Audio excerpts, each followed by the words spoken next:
नमस्कार। कक्षा 10 संस्कृत संबोधिनी का पाठ है आज चतुर्थः पाठ अमृत वचनानि। अमृत रूपी वचन। पहला जो श्लोक है देखते हैं। क्षणशः कणशश्चैव विद्यामर्थं च चिन्तयेत्। क्षण त्यागे कुतो विद्या, कण त्यागे कुतो धनम। तो क्षणशः का अर्थ होता है प्रत्येक क्षण। कणशस और प्रत्येक कण कण। विद्याम अर्थम, विद्या और अर्थ का मतलब होता है धन, यानी कि क्षण क्षण का और कण कण चैव से ही, विद्याम विद्या, च और अर्थम धन के लिए, चिंतयेत सोचना चाहिए। क्षण त्यागे कुतो विद्या, जो मनुष्य क्षणों का त्याग करता है यानी कि समय का सही से उपयोग नहीं करता है, कुतो विद्या, उसे विद्या कहाँ प्राप्त होगी। और कण त्यागे कुतो धनम, और जो व्यक्ति कण कण क्या क्या करता है, त्याग करता है, कुतो धनम, उसे धन कहाँ से प्राप्त होगा।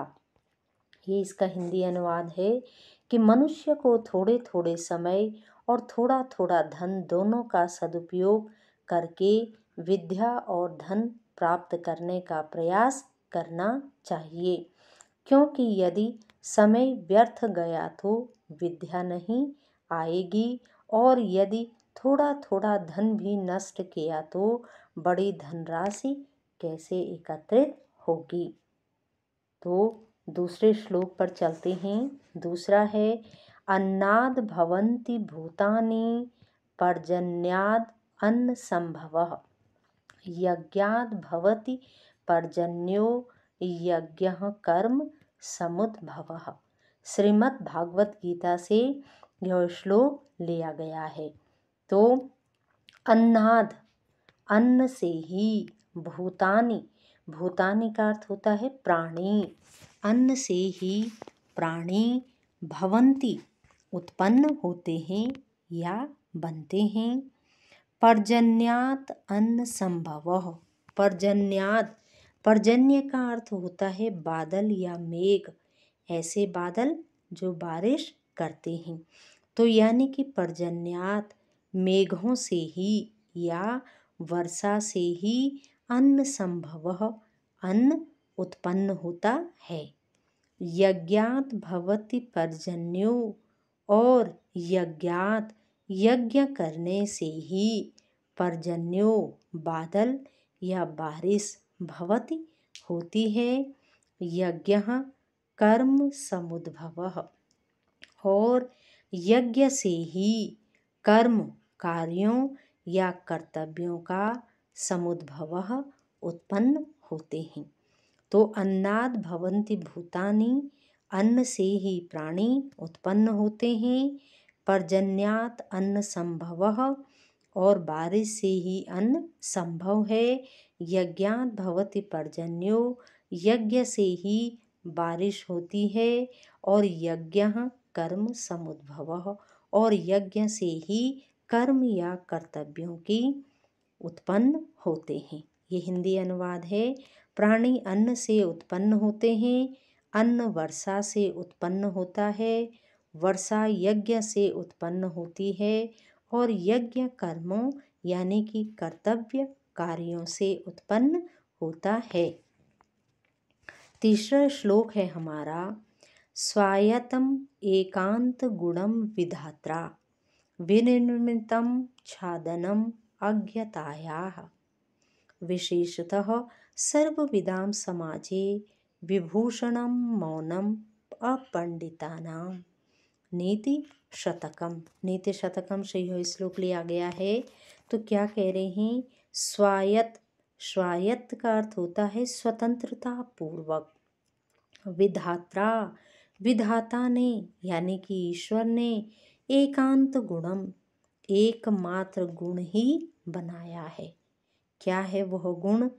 विनिर्मितम बनाया है, अज्ञानताया छादनम, अज्ञानता को ढकने के लिए। छादन का अर्थ होता है ढकना। तो विधाता ने यानी कि ईश्वर ने स्वायतम स्वतंत्रता पूर्वक एकमात्र गुण बनाया है, अज्ञानताया छादनम, अज्ञानता को ढकने के लिए। विशेषतः विशेष रूप से सर्वविदाम यानी कि सर्वविदाम का अर्थ है विद्वानों के समाजे, समाज में, मौनम चुप रहना, विभूषणम आभूषण है, अपंडितानाम, अपंडित कहते हैं मूर्ख को, यानी कि विद्वानों की सभा में मूर्ख क्या रहते हैं? चुप रहते हैं, यही उनका आभूषण है। तो हिंदी अनुवाद भी देखते हैं इसका। मौन एक ऐसा परम गुण है जो मनुष्य के अपने वश में है। विधाता ने इसे अज्ञानता को ढकने के लिए बनाया है। विद्वानों के समाज में यह विशेषतः मूर्खों का आभूषण या श्रृंगार बन जाता है। चौथा श्लोक है हमारा, यावत् स्वस्थम इदम शरीरम रुजम, यावच्च दूरे जरा, यावच्च इंद्रिय शक्तिर प्रतिहता, यावत् क्षयो नायुषः, आत्मश्रेयसि तावदेव विदुषा कार्यः प्रयत्नो महान्, सन्निदीप्ते भवने तु कूपखननं प्रद्युम् धमः कीदृशः। वैराग्य शतकम से यह श्लोक लिया गया है। तो क्या कह रहे हैं? यावत जब तक, इदम यह, स्वस्थ्यम यह शरीर स्वस्थ है, जब तक हम क्या हैं? स्वस्थ हैं। शरीरम रुजम, और शरीर क्या है? अरुजम बिना रोग के है, शरीर में कोई रोग नहीं लगा हुआ है। यावच जब तक, जरा दूरे, जब तक जरा यानी कि बुढ़ापा दूरे दूर है। यावच इंद्रिय शक्तिर, और जब तक इंद्रियां क्या हैं? शक्तिवान हैं। प्रतिहता यावत क्षयो नायुषः, और जब तक प्रतिहता यानी कि प्रतिहता का अर्थ है कि जब तक जीवन क्या है? प्रतिहता यानी कि मृत्यु निकट नहीं है। यावत क्षयो न आयुषः, और जब तक आयु, आयुषः का अर्थ है आयु, न क्षयो, आयु क्षय नहीं हो रही है, नष्ट नहीं हो रही है। आत्मश्रेयसि तावदेव विदुषा, तावदेव तब तक, विदुषा विद्वान लोग, आत्मश्रेयसि आत्म कल्याण के लिए या मोक्ष के लिए, महान कार्य प्रयत्नों, इस महान कार्य के लिए प्रयत्न करते रहते हैं। सन्निदीप्ते भवने तु, और जब भवने यानी कि घर में, सन्निदीप्ते, सन्निदीप्ते का अर्थ होता है आग लगी हो, तू तो कूप खननम कुएं को खोदने का, कीदृशः प्रत्युद्यमः किस प्रकार का उद्यम है यह। यानी कि भाई जब अपने ही घर में आग लगी हो तो मनुष्य को कुआं खोदने का कार्य नहीं करना चाहिए।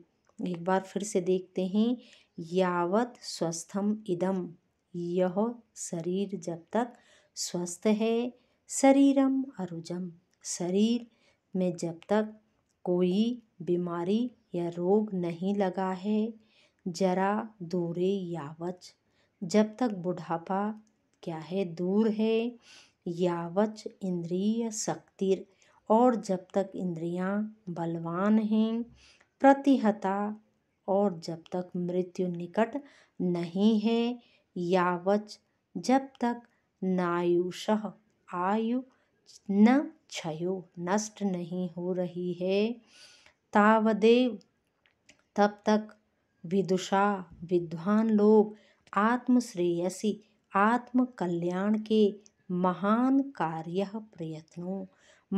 कार्य के प्रयत्न में लगे रहते हैं।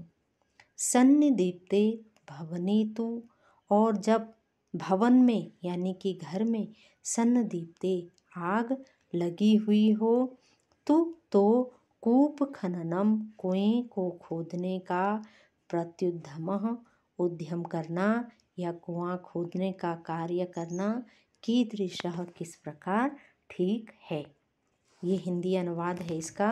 जब तक शरीर स्वस्थ है, रोग रहित है, बुढ़ापा दूर है, इंद्रियां बलवान हैं और जीवन का अंत निकट नहीं है, तब तक बुद्धिमान व्यक्ति को आत्म कल्याण यानी कि मोक्ष के लिए प्रयास करना चाहिए। क्योंकि जब घर जल रहा हो उस समय कुआं खोदना मूर्खता है, ऐसा प्रयास व्यर्थ है।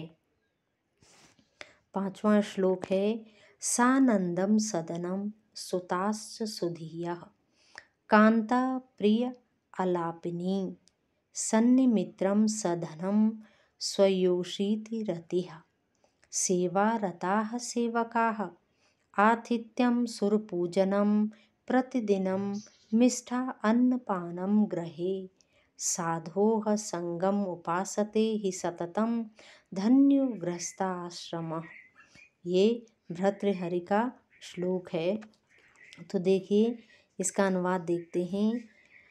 सदनम का अर्थ होता है घर, सानंदम जब तक घर में आनंद ही आनंद है। सुताश्च सुधीयः, सुताश्च का अर्थ है पुत्र, सुधीयः विद्वान है। कांता का अर्थ होता है पत्नी, प्रिय अलापनी, और कांता यानी कि पत्नी प्रिय बोलने वाली है। सन्निमित्रम सधनम, और अच्छे मित्र, सधनम धनवान है। स्वयोषीति रतिः, और रतिः का अर्थ है पत्नी, स्वयोषीति स्वयं ही प्रेम करने वाली है। सेवा रताः सेवका, और सेवक सेवा के कार्य में लगे हों। आतिथ्यम, जिस घर में क्या हो, आतिथ्य हो, मेहमानों का क्या हो, अच्छे से आतिथ्य सत्कार हो। सुर पूजनम प्रतिदिनम, और प्रत्येक दिन सुर का अर्थ होता है देवता, देवताओं का पूजन हो। मिष्ठा अन्नपानम गृहे, और गृहे घर में मिष्ठा अन्नपानम अच्छे अच्छे पकवान हों, बन रहे हों। साधोः संगम उपासते ही सततम, ये सततम और निरंतर। साधोः संगम उपासते, साधुओं की क्या हो, संगति हो, संतों का क्या हो, साथ हो। धन्यो गृहस्थाश्रमः, ऐसा गृहस्थ आश्रम धन्य है। ये हिंदी अनुवाद है। वह गृहस्थाश्रम धन्य है जहाँ घर आनंदमय हो, बुद्धिमान पुत्र हो, पत्नी मधुर वचन बोलने वाली हो, सच्चे मित्र और धन संपत्ति हो, पत्नी में प्रेम हो, सेवक सेवा में लगे हों, अतिथि सत्कार हो, रोज देव पूजन हो, घर में स्वादिष्ट भोजन हो, और जहाँ संतों का सतत संग किया जाता हो। 6वां श्लोक है, न सा सभा यत्र न सन्ति वृद्धाः वृद्धाः न ते ये न वदन्ति धर्मं धर्मः सो नो यत्र न सत्यम अस्ति सत्यम न तत् यच्छलम अभ्युपैति। महाभारतम से इसको लिया गया है। तो क्या कह रहे हैं, सा सभा न, सा वह सभा न नहीं कहलाती है, यत्र जहाँ वृद्धाः न सन्ति, जहाँ वृद्ध यानी कि ज्ञानी लोग नहीं हैं। वृद्धाः न ते ये न वदन्ति धर्मम्। ये ते वे, वृद्धाः न वे वृद्ध या ज्ञानी, न नहीं है, ये जो न वदन्ति धर्मम जो धर्म को नहीं बोलते हैं। धर्मः स नो यत्र न सत्यम अस्ति। स वह धर्मः धर्म न नहीं है, यत्र न सत्यम अस्ति जिसमें सत्य नहीं है या जहाँ सत्य नहीं है। सत्यम न तत् यच्छलम अभ्युपैति। और वह सत्य सत्य नहीं है जिसमें क्या हो, छल हो। अभ्युपैति का अर्थ होता है प्राप्त करना या प्राप्त होता है, यानी कि वह सत्य सत्य नहीं है जो छल से क्या होता है, प्राप्त होता है।